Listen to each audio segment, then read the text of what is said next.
Sin respeto el ciudadano ha de bañarse cada día con un agua que contenga subversión y poesía. Sin respeto ha de peinarse con un peine reincidente para hacer que la piojera no le ondule de repente.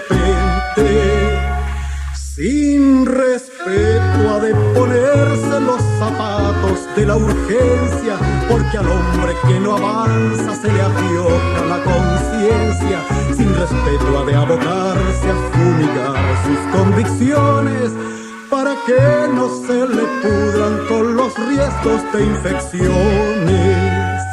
Sin respeto el ciudadano debe hacer con la lectura de las cosas prohibidas un objeto de cultura. Sin respeto ha de plantarse en la mitad del suceder para que el piojo no intente asegurar que aquí no hay nada que temer. Sin respeto ha de erizarse cuando el piojo abotonado le succione hemoglobina y le amortaje desangrado. Sin respeto ha de encogerle la sonrisa de ganante para que el piojo comprenda que ya nada es como antes.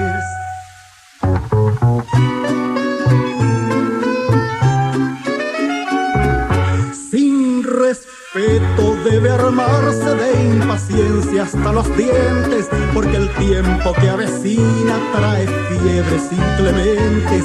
Sin respeto habrá de unirse con los otros sin respeto para que el piojo comprenda que se encuentra en un aprieto. Sin respeto debe darse por entero a los quehaceres, siendo la lucha antipiojo el mayor de los deberes.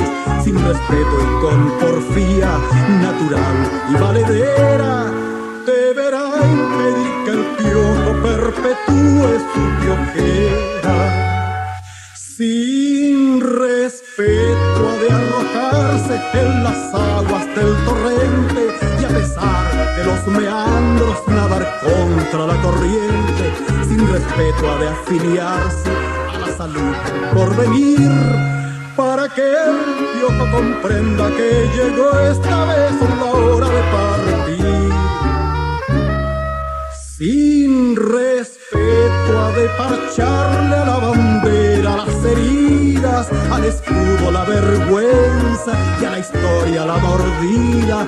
Sin respeto ha de arrancarle al piojo toda potestad y besar en plena frente finalmente desinfectada la libertad.